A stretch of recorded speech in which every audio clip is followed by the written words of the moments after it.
할렐루야.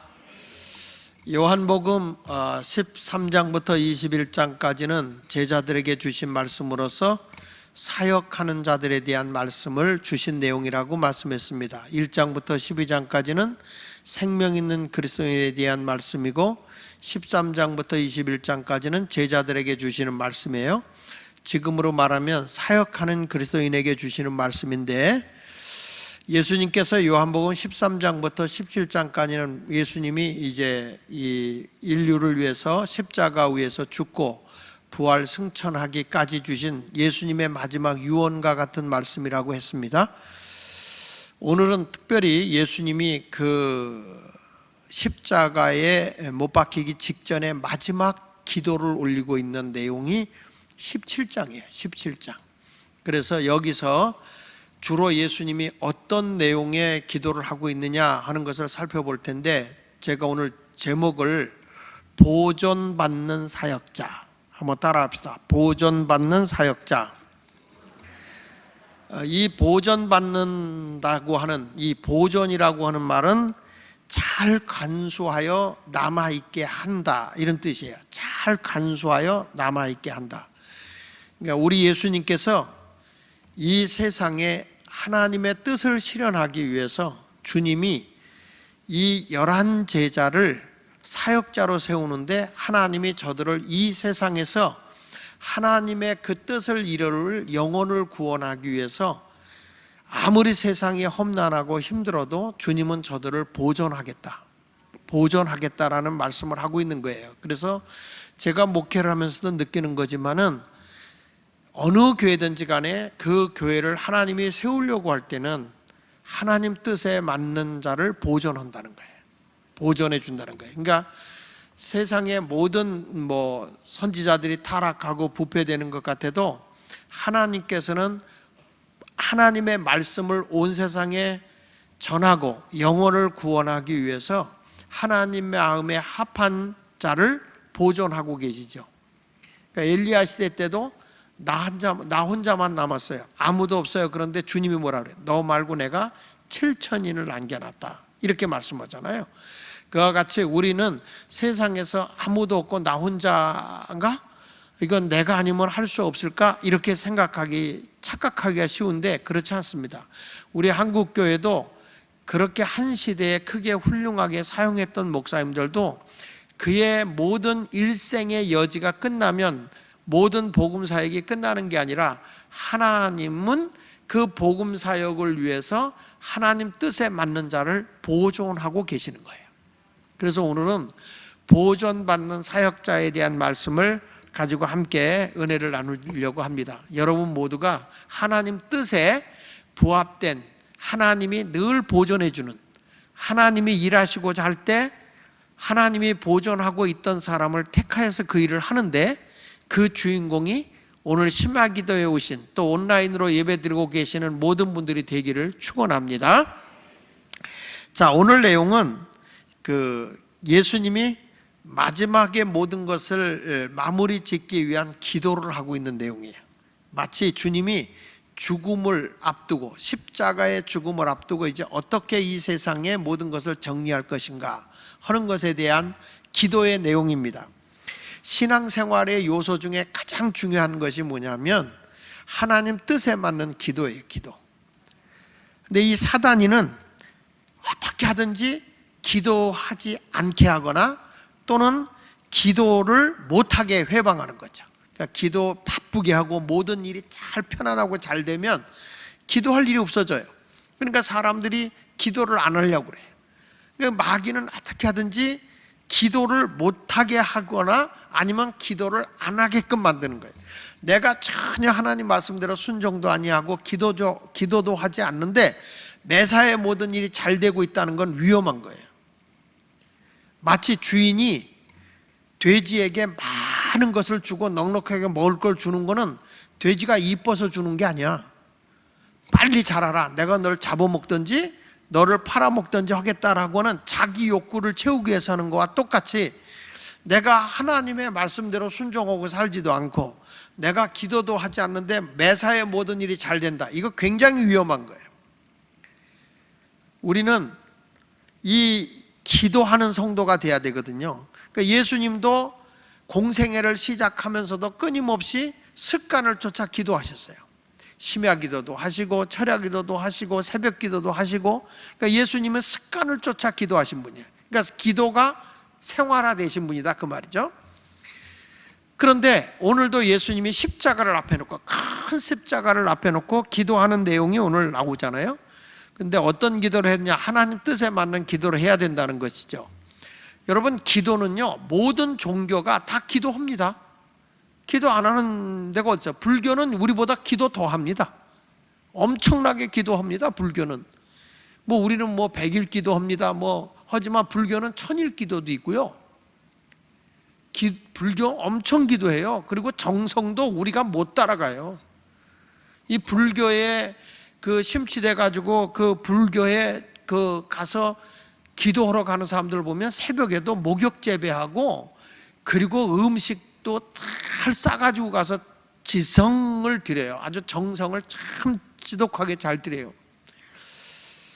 그러니까 이 불교에 빠져 있던 사람이 예수 믿으면 그 정성을 우리 예수 믿는 사람이 못 따라가요. 왜냐하면 저들이 행위로 다 구원받는다고 생각하기 때문에, 아주 저들은 선을 행함으로 인과응보라는 걸 주장하잖아요. 내가 죄를 보면 그만큼 대가를 치른다, 인과응보를 주장하고 있고, 불교에서 믿는 것은 부처잖아요. 부처. 뭘 믿어요? 자신을 믿는 거예요. 부처라는 뜻은 뭡니까? 내가 도를 깨우쳤을 때 내가 부처가 되는 거예요. 그러니까 불교는 자신을 믿는 겁니다. 석가모니 믿는 게 아니에요. 그래서 내가 도를 깨우치면 세상에서 최고의 기쁨에 도달하는 삶을 산다. 그게 우리 극락이에요. 극락. 그러니까 불교는 뭐 믿냐? 그러면 아무것도 안 믿어요. 자신을 믿는 거예요. 자신의 도를. 그뿐 아니라 이슬람교도 기도 많이 해요. 힌두교도 기도 많이 합니다. 무속신앙도 기도 많이 하죠. 시골에서 저희 무속신앙 샤머니즘 쪽에 드는 사람들 보면 냉수 떠놓고 새벽마다 기도하고 고목나무 앞에 가서도 기도하고 아주 정성을 지독하게 드려요. 그러니까 기도 안 하는 종교가 어디 있나요? 다 기도하죠. 그런데 우리가 말하는 기도는 세상적인 모든 타 종교의 기도를 보면 자기중심적인 기도, 가족이 잘 되는 기도잖아요. 근데 우리의 기도는 뭐의 기도냐면 하나님 뜻에 따라서 나를 포기하는 종교예요. 그러니까 내가 기도한다 그러면 나는 죽고 주님의 영광이 드러나야 돼요. 나와 세상은 간 것 없고 예수님만 보여야 돼요. 세상적인 종교는 다 자기중심적인 거예요. 그러니까 도덕과 윤리도 굉장히 비합리적이에요. 내가 늘 얘기하잖아요. 기독교는 고등종교다. 왜냐하면 내가 죽는 종교이기 때문에. 그래서 항상 기독교는 내 중심이 아니라 하나님 중심이고 이웃 중심이에요. 그래서 기독교는 이타주의예요. 내가 있기에 그 사람이 있는 게 아니라 그가 있기에 내가 있는 거예요. 그래서 하나님을 사랑할 때 또 이웃을 내 몸같이 사랑해야 된다. 성경은 그것이 우리에게 주신 주님의 계명이지 않습니까? 그러니까 우리가 기도할 때는 언제나 하나님께 영광이 되고 이웃에게 유익을 주는 그런 기도를 해야 된다는 것이 이제 우리에게 오늘 주고자 하는 메시지입니다. 자, 첫째로 오늘 예수님이 기도하는데 어떤 기도하냐면 하나님을 영화롭게 하는 예수님이세요. 하나님을 영화롭게 하는. 오늘 1절부터 보겠습니다. 예수께서 이 말씀을 하시고, 그 말은 뭐냐면 16장에서 너희가 이제는 세상을 이기는 자가 되라는 거잖아요. 우리가 수요일날 제가 말씀을 증거했잖아요. 그러니까 보혜사 성령을 너에게 보내주셔서 보혜사 성령이 너희를 도울 것이다. 그러니까 이 세상의 모든 악의 세력들, 우리가 세상에 속해 살아가지 않고 세상의 가치관을 가지고 살아가는 자들이 아니라 하늘의 가치관을 가지고 살고 있기 때문에 우리는 세상 사람들이 사는 것과 달라요. 그러니까 세상 사람들은 자기중심적인 삶을 살아가고 땅의 것을 위해 살아간다면 우리는 하늘의 것을 위해 살아가는 자고 내 중심이 아니라 하나님의 영광을 위해 살아가는 자란 말이에요. 그러니까 언제든지 어떻게 하면 하나님을 기쁘게 하며 살아갈까, 하나님이 원하는 그 길을 위해 살아갈까 하다 보니까 가치관이 다른 거예요.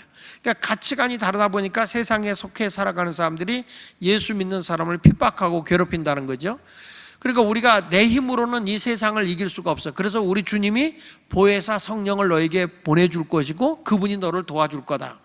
그러면서 예수님이 요한복음 16장에서 33절인가요? 33절에 보면 이런 말씀, 너희가 세상에서 환난을 당하나 강하고 담대하라. 내가 세상을 이겼다. 그러니까 내가 환난을 당하고 어려움을 당한 것은 지고 있는 것이 아니라 이긴 것이다. 그러니까 너희가 세상에서 미움을 받으면 너희를 미워하기 전에 먼저 나를 미워했다는 것을 알아라. 그렇지만 나는 세상을 이겼다. 너희도 세상을 이겨라. 그러니까 세상을 이기는 게 뭐냐? 믿음이다. 그렇게 말씀을 하는 거예요. 그러니까 예수께서 이 말씀, 세상을 이기라는 말씀을 하시고는 눈을 들어 하늘을 우러러 주님이 이르시되 기도하시기를 아버지여 때가 이르렀사오니, 이 때는 어느 때입니까? 십자가에 인류의 모든 죄를 위해서 죽어야 할 때를 얘기하는 겁니다. 근데 이 때는 자기가 정한 때가 아니라 하나님의 시간이에요. 하나님의 때, 카이로스예요. 그러니까 인간의 시간은, 내가 정해서 가는 시간은 크로노스예요. 크로노스. 그러나 하나님이 정해주신 시간은 카이로스예요. 그래서 우리가 어떤 일을 진행할 때 다 하나님께 맡기고 인내로서 하나님께 기도하고 하나님의 때를 기다려야 돼요. 내가 하나님의 때를 무시해버리고 너무 앞서가게 되면 실수하는 일이 많다는 거죠. 예수님이 요한복음을 그동안에 하면서 볼 때 내 때가 이르지 아니했다 하고 예수님이 가시잖아요.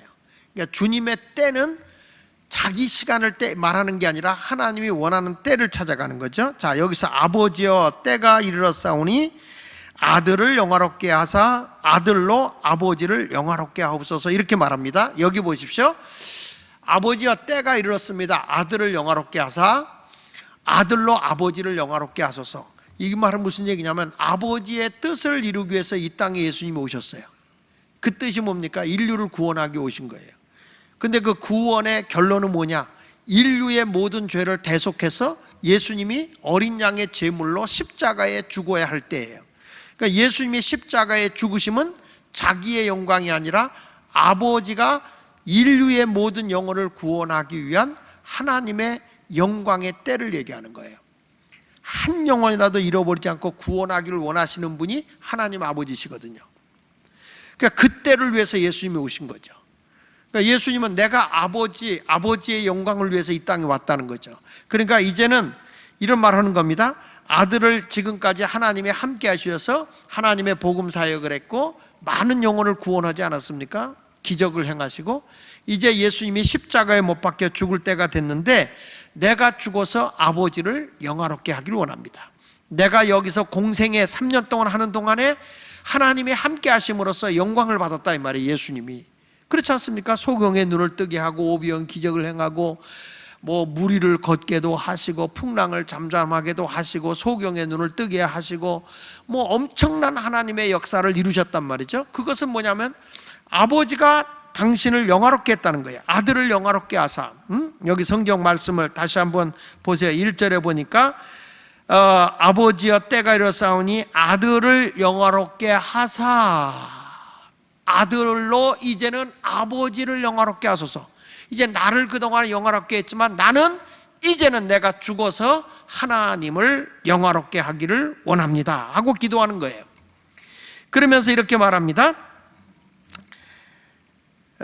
아버지께서 아들에게 주신 모든 사람에게, 여기 성경에 보면 아버지께서 아들에게, 예수님에게 주신 모든 사람에게 영생을 주게 하시려고 만민을 다스리는 권세를 아들에게 주셨다. 예수님이 이 세상에서 수많은 기적을 행한 것은 자기 의지로 한 게 아니에요. 누가 준 거냐? 아버지 하나님이 주신 권세예요. 뭘 위해서? 하나님의 영광을 위해서, 영혼을 구원하기 위해서 자기에게 권세를 줬다. 근데 그게 뭐냐? 그 권세, 만물을 다스리는 권세가 뭐냐? 3절을 같이 읽어볼까요? 자, 시작. 영생은 곧 유일하신 참 하나님과 그의 보내신 자 예수 그리스도를 아는 것입니다. 아버지께서 내게 하라고 주신 일을 내가 이루어 아버지를 이 세상에서 영화롭게 하였사오니 아버지여 창세전에 내가 아버지와 함께 가졌던 영화로서 지금도 아버지와 함께 나를 영화롭게 하옵소서. 그러니까 예수님이 하나님의 보좌에서 하나님이시지만은 육신의 옷을 입고 이 땅에 오셔서 아버지의 뜻을 이루어드는 영광을 나타내고 살았어요. 근데 이제는 예수님이 어떻게 한다고요? 십자가에 죽어서 부활 승천하여 어디로 가겠다는 거예요? 아버지의 영광의 자리로 간다 이 말이야. 부활 승천해서. 그러니까 예수님의 지금 기도하는 건 뭐냐면 사명을 완수하는 핵심적인 기도를 지금 얘기하고 있는 거예요. 내가 하나님이 나를 이 세상에 육신의 옷을 입고 이 땅에 오도록 하신 목적이 뭐냐? 사역이죠. 영혼을 구원하는 사역. 그것을 위해서 내가 왔고 이제는 그것을 하도록 주님이 영광을 줬는데 이제는 내가 아버지의 영광을 위해서 아버지의 뜻을 이루기 위해서 이제는 십자가에 죽어야 할 때가 됐다. 그래서 이 사건을 통해서 수많은 사람들이 예수를 믿고 영생을 얻는데 하나님을 알고 그리스도를 알게 해달라. 안다는 건 뭐예요? 경험으로 안다는 거죠. 자, 1절 다시 보면 때가 이르렀으니 아들을 영화롭게 하사 아들로 아버지를 영화롭게 해달라 이렇게 말씀하는 거예요. 그 영화롭게 한다는 건 뭐죠? 영광. 그러니까 창세전에 하나님의 그 보좌에서 함께했던 그 영광으로 다시 나를 부활 승천하여 그 자리에 가게 해달라 이런 말씀이죠. 예수님이 이 땅에 사람의 모양으로 오셨을 때 사람들에게 얼마나 어려움을 당하십니까? 그 성경 말씀 빌립보서 2장 6절로 7절에 말씀하는 내용에 보면 그는 근본 예수님은 어떤 분이냐? 원래 하나님이셨다. 하나님의 본체시지만 하나님과 동등됨을 취할 것으로 여기지 아니하시고 하나님의 위치로 온 것이 아니라 인류의 모든 죄인을 구원하러 오셨기 때문에 오히려 자기를 비워 종의 형체를 가지고서 사람들과 같이 되셨다. 가장 낮은 자리로 사람을 섬기는 자로 오신 거예요. 인류의 생사복을 주관하시는 근본이 되시는 하나님이 당신의 그 하나님의 자리를 버리고 인간의 가장 낮은 자리로 사람의 모양으로 오셨는데도 권세 있고 영광의 자리로 온 것이 아니라 종의 모습으로 오셔서 인류를 섬기고 구원하러 오신 분이다 이 말이에요. 그러니까 이 세상에 왔을 때 하나님이라고 내가 하나님을 본 자는 나를 본 자다라고 할 때 아무도 안 믿는단 말이죠. 그런데 예수님이 이제는 하나님의 권세를 가지고 너희들에게 3년 동안 공생에 내가 하나님이고 영혼을 구원하러 오셨다는 걸 증거하고 난 뒤에 이제는 원래의 그 하나님의 영광의 자리로 내가 십자가 위에서 너희들의 허물과 죄를 위해서 죽고 부활하여 하나님의 원래의 자리로 내가 돌아가게 될 거다 이렇게 말씀하는 것은 십자가의 부활의 사건과 예수님의 승천의 사건을 통해서 이제는 내가 영광을 회복하게 된다 이런 말씀을 하고 있는 거예요.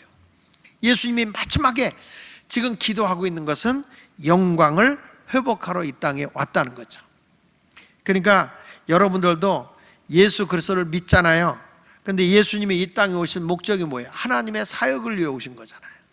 이제는 그 사역을 완성하고 아버지의 영광의 보좌로 다시 가서 이제는 영광을 회복하게 되는 거죠. 아버지 하나님의 영광을 다시 회복하기를 원하는 거예요. 다시 한번 우리 봅니다. 빌립보서 2장 8절로 11절에 말합니다. 사람의 모양으로 나타나사 자기를 낮추시고 어디까지 복종했다고요? 죽기까지 복종하셨으니 곧 십자가에 죽으심이라. 이러므로 하나님이 그를 지극히 높여 모든 이름 위에 뛰어난 이름을 주사 하늘에 있는 자들과 땅에 있는 자들과 땅 아래 있는 자들로 모든 무릎을 예수 이름에 꿇게 하시고. 그러니까 천하 인간의 구원 얻을 만한 이름은 예수 이름밖에 없어요. 모든 입으로 예수 그리스도를 주로 시인하며 하나님 아버지께 영광을 돌리게 하셨느니라. 그러니까 여러분 예수 그리스도가 이 땅에 사람의 모양으로 오셨지만 인류의 허물과 죄를 위해서 십자가에 죽었고 부활하시고 승천하신 뒤에는 우리가 그 예수를 믿음으로써 내가 구원을 받고 하나님의 영광을 내가 누리게 돼 있어요. 그러니까 우리는 예수 외에는 하나님 나라에 가는 길이 없다. 이것을 우리는 분명히 믿어야 할 줄로 믿습니다. 그러니까 하나님을 가장 영화롭게 하는 사명이 뭐예요? 그것은 영혼 구원이에요. 영혼 구원. 그러니까 예수님이 이 세상에 오셔서 아버지의 영광을 위해 산 게 뭡니까? 죄인을 구원하여 하나님 나라 백성 삼으려고 우리를 이렇게 예수 믿게 해서 여러분들이 땅에서 잘 먹고 잘 입고 잘 살려고 한 게 아니라 하늘의 영광을 누리고 살아가도록 우리를 구원해 주신 거란 말이에요. 그래서 어떤 환경에서도 우리는 예수 믿는 그거 한 가지 가지고 만족해하고 감사하고 찬양하며 살아가야 그게 예수 믿는 거예요. 환경을 뛰어넘어서 말입니다. 자, 요한복음 17장 6절부터 8절까지 봅니다. 세상 중에서 내게 주신 사람들에게 내가 아버지의 이름을 나타냈나이다. 예수님이 이 세상에 계시는 동안에 예수님을 믿는 사람들에게 하나님 아버지의 영광의 이름을 나타냈다. 그들은 아버지의 것인데 내게 주셨으며 그들은 아버지의 말씀을 지켰나이다. 그러니까 여러분, 내가 예수 믿고 구원받은 사람은 하나님의 말씀을 듣고 지키게 돼 있어요. 내가 말씀을 들어도 하나님 말씀과 상관없이 살아간다면 이 사람은 주님과 상관없는 사람이에요. 그러니까 저들은 아버지의 말씀을 지키나이다. 그러면서 이런 말씀이에요. 지금 그들은 아버지께서 내게 주신 것이 다 아버지로부터 온 것인 줄 알았나이다. 예수님의 제자들 사역자들이 지금 여기 온 건 예수님을 따라요. 예수를 믿고 이분이 메시아야, 우리를 구원하러 오신 분이야. 그리고 예수님을 믿고 제자로서 따라요. 근데 이들이 뭐냐면 다 아버지로부터 예수님이 온 걸 알았다는 거예요. 그러면서 보십시다.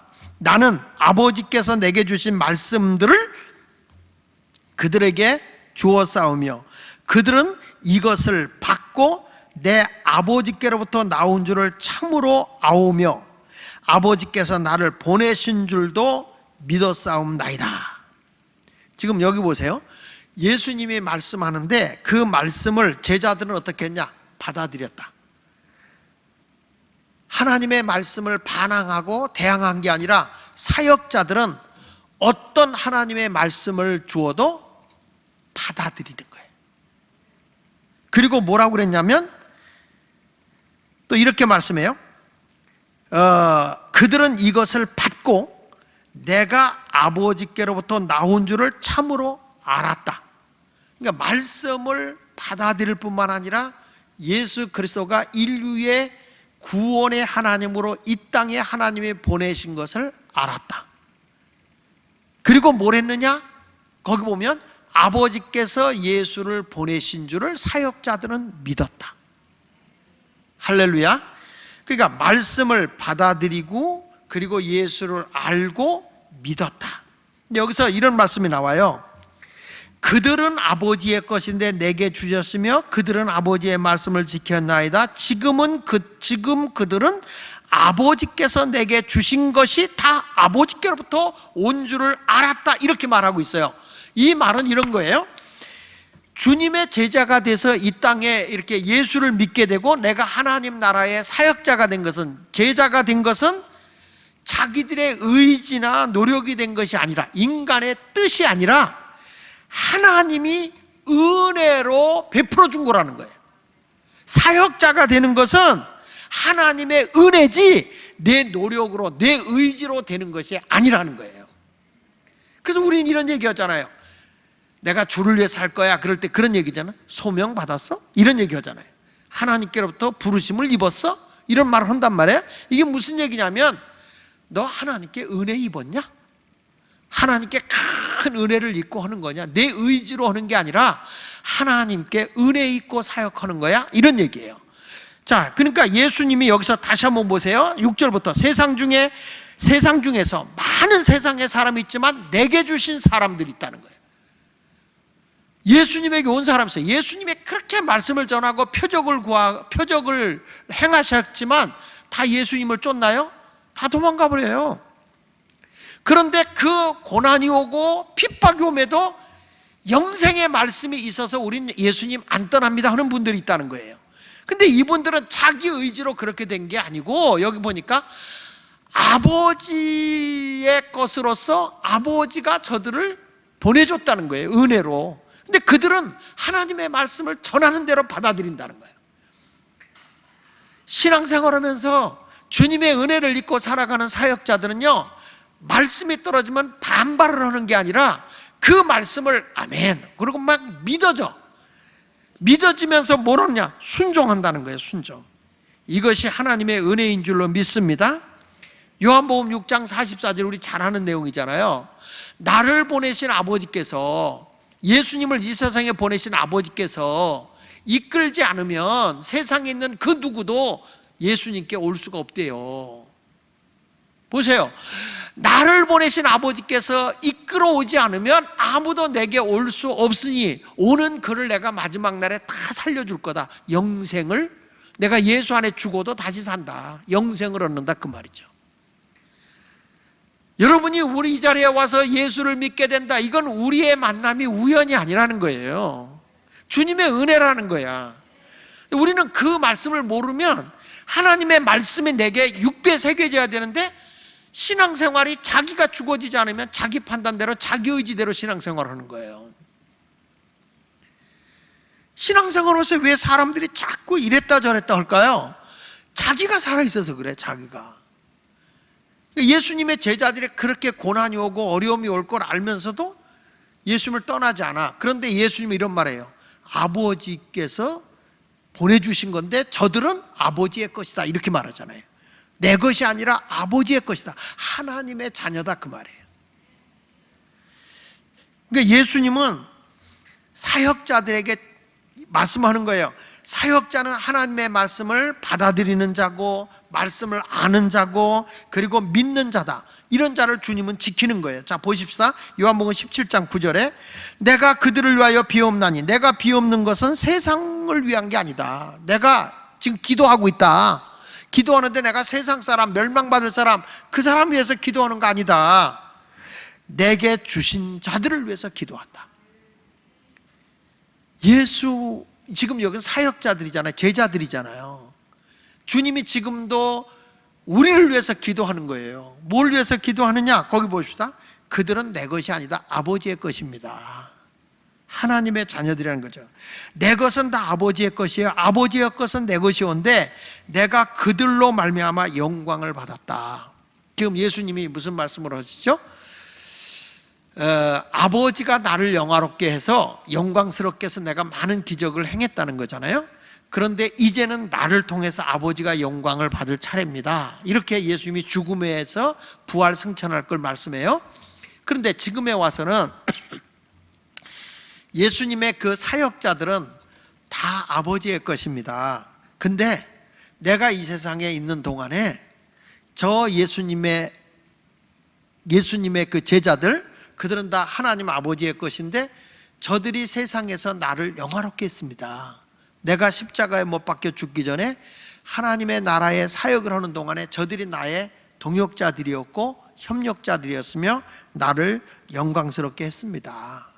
그러니 하나님, 나를 영화롭게 할 뿐만 아니라 예수님과 함께한 사역자들도 영광스럽게 해 주십시오.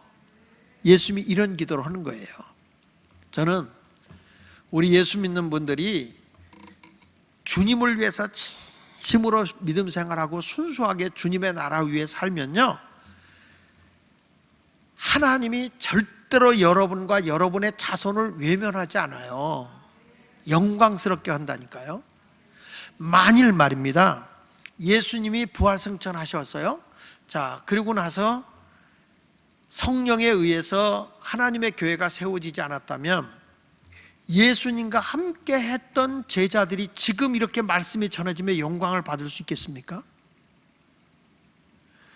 주님의 나라를 위해서 우리가 살게 되면 주님의 영광이 드러나는 거예요. 저는 그렇게 생각합니다. 여러분들이 하나님의 뜻대로 하나님의 영광을 위해 살아가잖아요. 분명히 하나님은 자손만대에 하나님의 영광을 드러내게 할 거라고 저는 믿어요. 믿어지면 아멘 하십시오. 저희 부모님은 별거 아니에요. 근데 예수를 믿어서 믿음 생활하게 하셨어요. 우리들을 하나님의 것으로 키웠어요. 근데 주님의 나라를 위해서 우리가 살아가니까 그 영광이 자손 대대로 일어나더라고요. 그런 아름다운 신앙의 흔적을 소유한 사역자들이 여러분 모두가 돼야 될 줄로 믿습니다.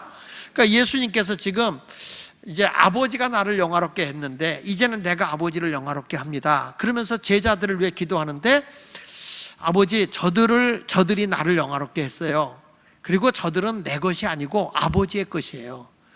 근데 저들이 내가 사역을 할 때 아버지의 것인데 저들이 나를 영화롭게 했으니 아버지 이제 저들을 영화롭게 해 주십시오. 이렇게 기도를 합니다. 그러면서 예수님이 이제 내가 이 땅에서 영혼을 구원하는 그 모든 사역을 내가 마치고 하나님 나라 가지만 그걸 누구한테 맡기느냐? 제자들에게 맡기겠다는 거예요. 그래서 두 번째 하는 게 뭐냐? 하나님께 속한 사역자인 11제자를 주님 이 핍박시대 때, 환란시대 때, 순교시대 때 소멸되지 않게 보존해 주십시오. 저들이 하나님 나라 사역자가 되도록 보존해 주십시오. 이렇게 기도하는 거예요. 자, 보십시다. 11절. 나는 세상에 더 있지 않습니다. 예수님이 하시는 말씀. 나는 더 이상 세상에 있지 않습니다. 갑니다 이거예요. 하나님의 보좌로. 그들은 누구죠? 사역자 11제자예요. 11제자들은 세상에 있사옵고 나는 아버지께로 가옵나니 거룩하신 아버지여 내게 주신 아버지의 이름으로 그들을 11제자를 뭐하게 해달라고 그래요 지금? 뭐하게 해달라고?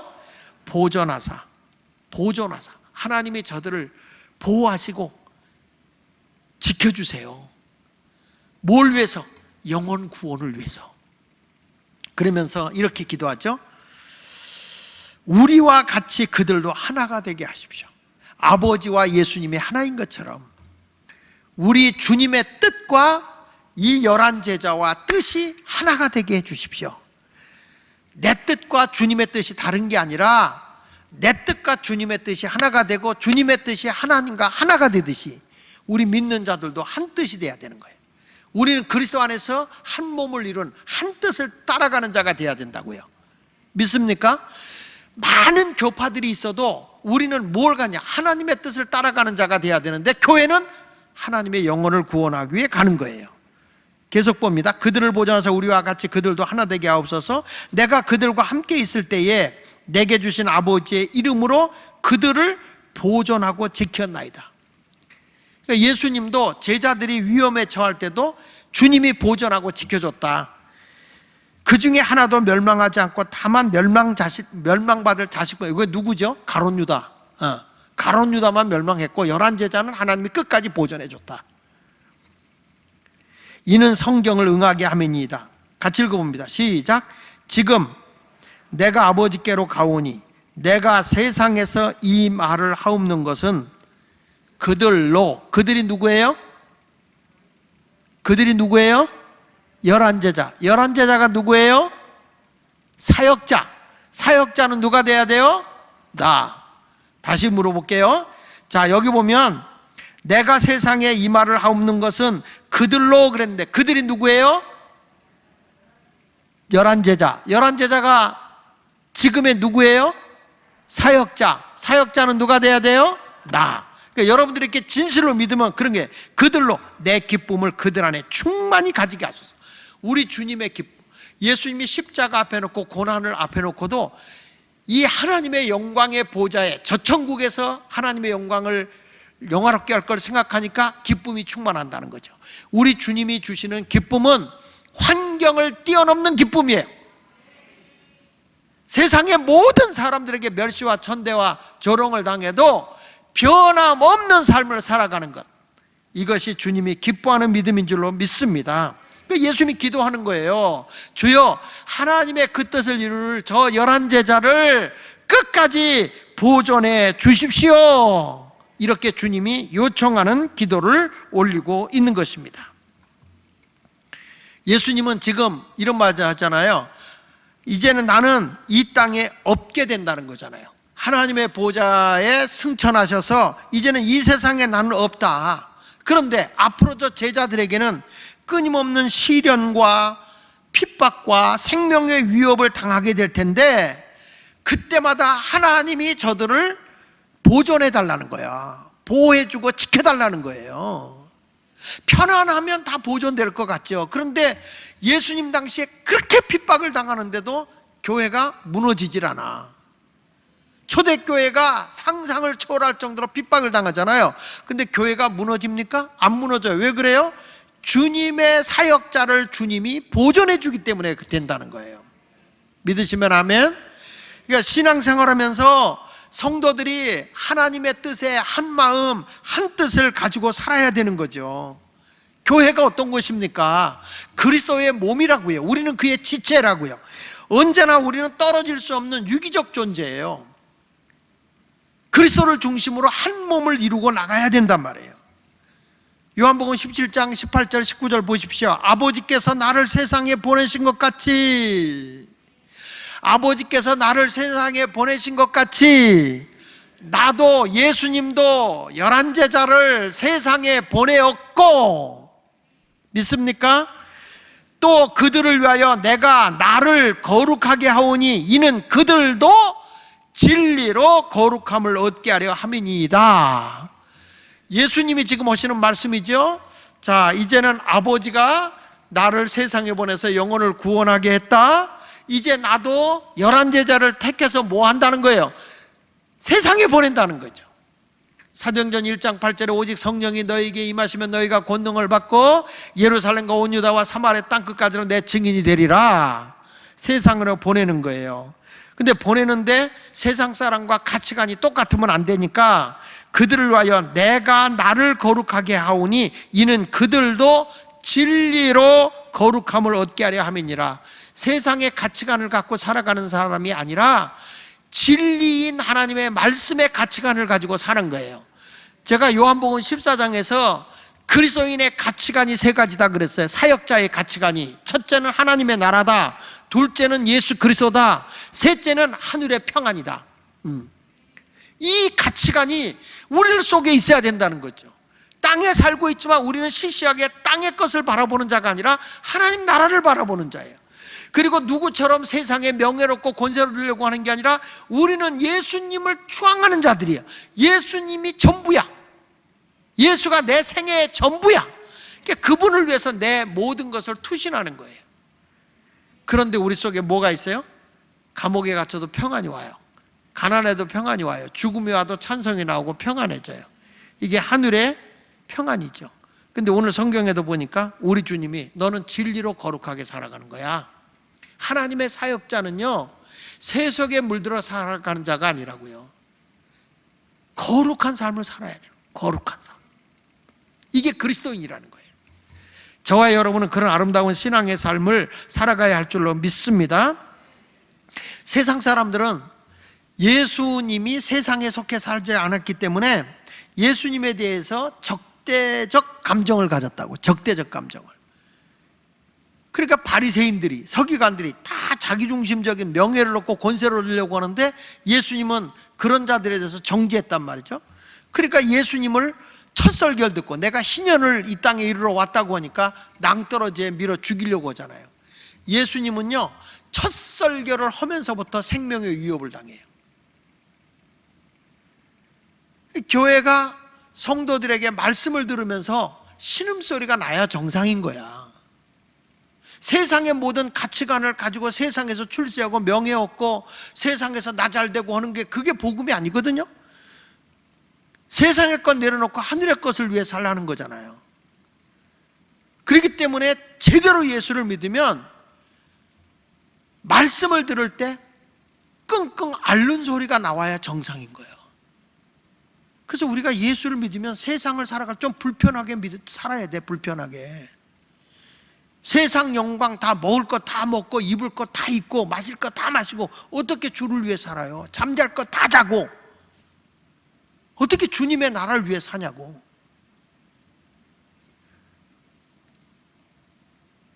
사도 바울이 예수 안 만났으면 그렇게 고난을 당했을까요?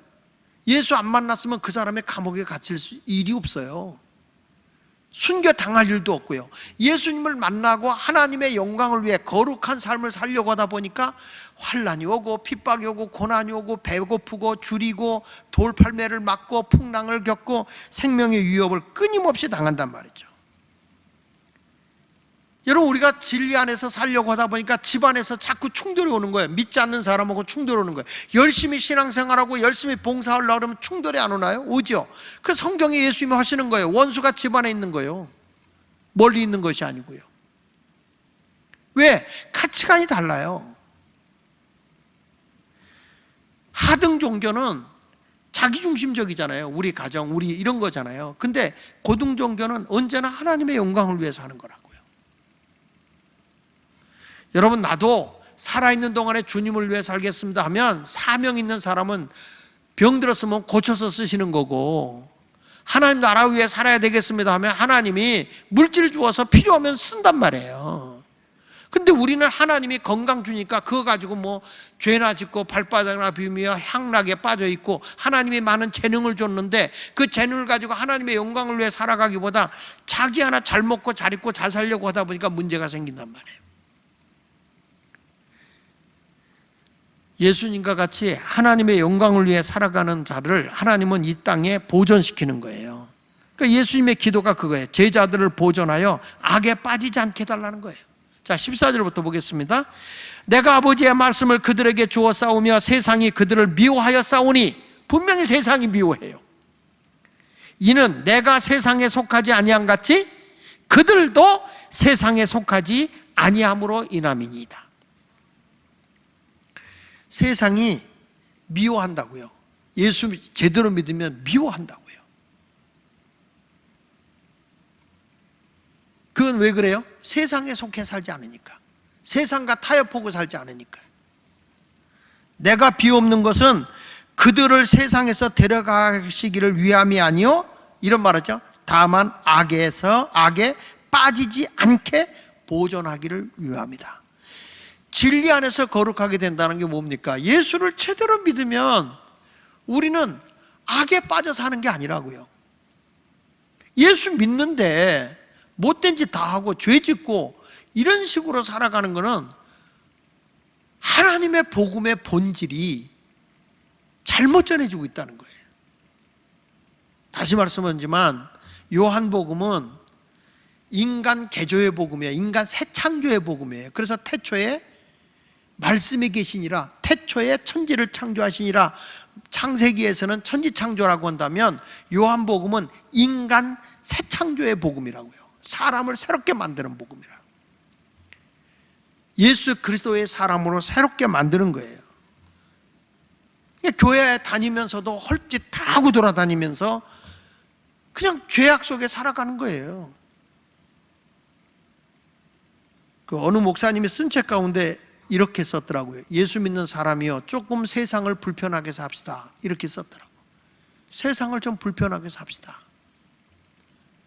세상 사람과 타협을 하면서 산다면 얼마나 여러분 힘들어요. 그러니까 직장 생활 하면서 우리 상사에게 우리 술 마십시다, 뭐 합시다 할 때 나 예수 믿어요 하면은 여러분 혼란이 오잖아요. 저도 군대 가 있는데 예수 믿으니까 고참들이 술 마시라고 한단 말이야. 딱 거절하면 뭐가 와요? 구타가 온다고. 기합받고, 나만 받는 게 아니에요. 우리 동기들까지 다 힘들게 당하는 거예요. 그래도 힘든 거예요. 그래서 세상 직장 생활 하려고 하면, 예수 믿고 열심히 살려고 하면 아유 저 예수쟁이, 그리고 따돌릴 수도 있고요, 진급도 안 될 수도 있어요. 그렇지만 우리는 악에 빠져 살 수는 없다는 거예요. 거룩한 삶을 살아야 되는 거예요. 그래서 주님은 이런 사람들을 내가 데려가려고 하는 게 아니다. 나는 세상에 저들을 남겨놓길 원한다. 그러나 저들은 악에 빠지지 않기를 주님 앞에 기도하는 거예요. 보십시다. 내가 세상에 속하지 아니한 같이 그들도 세상에 속하지 아니하였사옵나이다. 누구도, 사역자도, 제자들도. 그럼 우리도 마찬가지죠. 세상 사람과 적당하게 타협하고 살아서는 안 된다는 거죠. 예수 믿는 사람은 어려움 속에서도 끝까지 지키고 살아야 돼요. 근데 주님은 이런 사람을 세상에 보존해 준다는 거예요. 뭘 위해서? 세상을 빗대고 소금되게 하기 위해서. 세상을 구원하려고 하면 적어도 이렇게 예수를 믿는 사람이 있어야 된다는 거예요. 세상과 적당하게 타협하면 핍박 안 받아요. 고난 안 당해요. 좋은 게 좋은데 뭐. 근데 예수 믿는 사람은 분명히 참과 거짓이 함께 할 수 없어요. 믿습니까? 진리와 거짓이 어떻게 함께 합니까? 할 수 없는 거예요. 그러니까 우리가 세상에 속해 살아가는 사람이 많다 보니까 예수 믿는 사람을 왕따시키고 따돌리고 핍박을 할 수 있다는 거죠. 그러나 주님은 말하는 거예요. 그러나 너희는 세상에 내가 보존시키겠다. 그들은 멸망할 거야. 그러니까 예수 믿는 사람을 핍박하고 잡아 죽이던 사람들 다 멸망해요. 그러나 기독교를 말살시키려고 했던 사람은 죽었어도 기독교는 살아있다니까요. 그 이유는 하나님이 거룩한 자를 보존시키기 때문에 그렇단 말이에요. 예수마을교회가 어떤 교회가 되어야 되느냐? 세상에 보존되어지는 성도가 되어야 할 줄로 믿습니다. 여러분, 성도는 세상과 등지고 사는 사람 아니잖아요. 세상을 도망가서 은둔 생활하는 사람들도 아니잖아요. 우리는 성도는 똑같아요. 불신자들과 같이 사업하고 또 장사도 하고 활동도 하는 자들이에요. 그렇지만 세상 속에서 믿지 않는 자들과 함께 더불어 살지만 우리는 두 발을 땅에 대고 살아도 분명한 건 우리의 시민권은 하늘에 있다는 거예요. 세상 사람과 똑같이 사업도 할 수 있어요. 저들과 같이 활동할 수 있어요. 그러나 우리의 시민권은 땅에 있는 게 아니에요. 하늘에 있는 것이죠. 그러니까 빌립보서 3장 20절에 말씀하고 있죠. 그러나 우리의 시민권은 하늘에 있는지라 거기로부터 구원하는 자 곧 주 예수 그리스도를 기다린다. 저나 여러분들은 악에 빠지지 않고 하나님의 영광을 위해 살아가는 자가 되시기를 예수 이름으로 축원합니다. 그러니까 예수님은 사역자들을 보존해 주어야, 사역자들을 지켜줘야, 그래야 뭐가 됩니까? 세상을 구원해낼 거 아닙니까? 그러니까 내가 주님의 뜻대로 하나님의 영광을 위해서 살아야지. 그러면 누가 나를 지켜주는 거예요? 우리 주님이 지켜주는 거예요. 우리 하나님 아버지가 분명한 거잖아요. 예수님이 내가 저들을 두고 아버지께 갑니다. 근데 저들은 아버지의 것입니다. 아버지, 저들을 보존해 주세요. 저들을 통해서 영혼을 구원해야 되고 이 세상을 구원해야 되잖아요. 하나님, 저들을 보존해 주세요. 그렇게 기도한 거예요. 자, 20절 21절 볼까요? 내가 비옵는 것은 이 사람들만 위함이 아닙니다. 11 제자만 위해서 하는 거 아닙니다. 다 같이 또 그들의 말로 말미암아 나를 믿는 사람도 위함이니 아버지여, 아버지께서 내 안에 내가 아버지 안에 있는 것 같이 그들도 다 하나가 되어 우리 안에 있게 하사 세상으로 아버지께서 나를 보내신 것을 믿게 하옵소서. 이 말은 영혼을 예수를 통해서 구원받게 해 주십시오. 할렐루야. 다시 한번 보십시다. 20절에 내가 비옵는 것은, 예수님이 기도하고 있는 것은 이 사람들만 위함이 아니다. 11 제자만 아니다. 어떤 사람이냐? 이 진리의 말씀을 듣고, 다시 말하면 사역자들의 말을 듣고 예수 믿는 사람들을 위해서 하는 말이다. 이거는 우리에게도 해당하는 거예요. 믿습니까?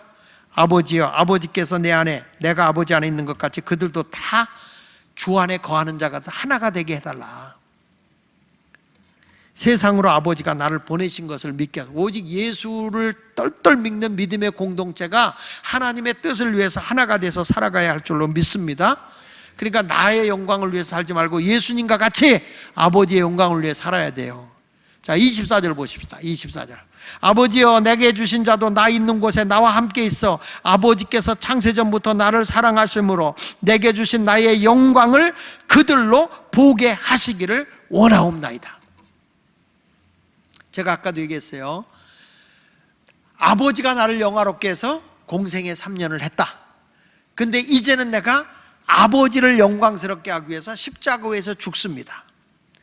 그런데 예수님이 하는 거예요. 아버지요, 아버지의 것 내가 제자들을 이 세상에 놓고 갑니다. 근데 저들은 이제 아버지가 영광스럽게 해주세요. 나를 영광스럽게 했던 자들입니다. 이제 아버지가 저들을 영광스럽게 해주세요. 그리고 저들을 세상에 내가 보존해 달라고 하는 것은 저들을 통해서 많은 영혼이 구원받기를 원해서 주님이 원하는 거라는 거죠. 다시 한번 24절 보세요. 그래서 아버지와 내게 주신 자도 나 있는 곳에 나와 함께 있어. 이제는 하나님의 보좌에 있게 되는 거죠. 창세전부터 나를 사랑하심으로 내게 주신 나의 영광을 그들로 보게 하시기를 원합니다. 저들도 영광을 보게 해 주십시오. 믿으시면 아멘.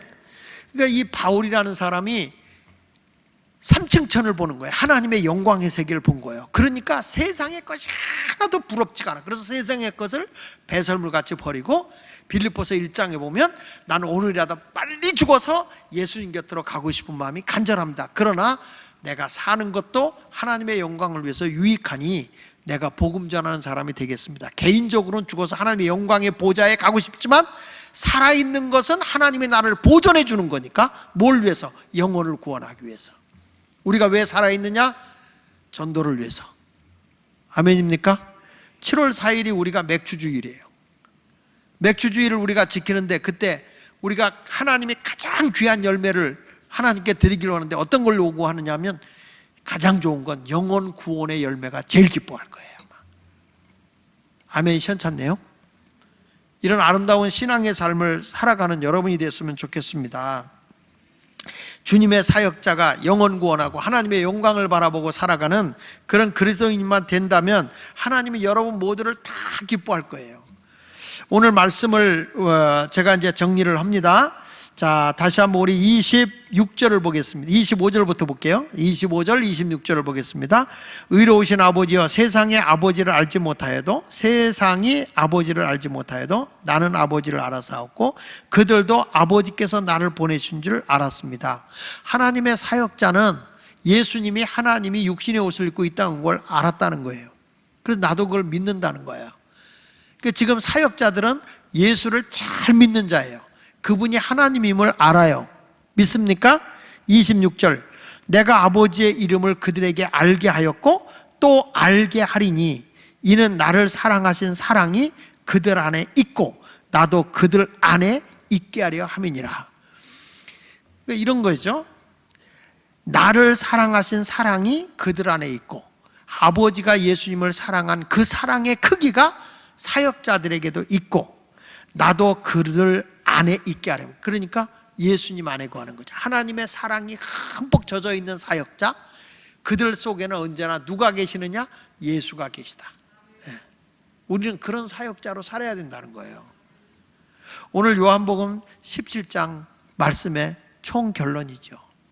여러분, 이제 나를 위해 사는 자가 아니라 하나님의 영광을 위해 살아가겠노라, 이런 가치관을 가지고 나도 여러분들이 그렇게 기도하세요. 하나님, 내가 주님의 나라 위에 사는 사명자로 이 땅에 하나님의 그 보존을 받는 자로 살게 하여 주옵소서. 하나님이 보호하고 지켜주는 자, 없어서는 안 될 존재로 이 세상에 내가 살아가야 돼요. 그러면 나는 하나님의 영광을 바라보는 자가 돼야 되겠죠? 크게 따라 한번 합시다. 주여, 나도 하나님 나라 사역자로 보존하여 주옵소서. 보존하여 주옵소서. 그러면 여러분들 약한 자 강하게 할 거예요. 병든 몸 고쳐주실 거예요. 능력 없는 자 능력 주어 쓰실 거예요. 이런 신앙을 한번 오늘 달라고 기도하시기 바랍니다. 오늘 설교 제목은 그래요. 보존받는 사역자. 누가? 내가. 누구로부터? 하나님께로부터. 여러분도 보존받는 그런 삶을 살아가시기를 축원합니다. 축원합니다.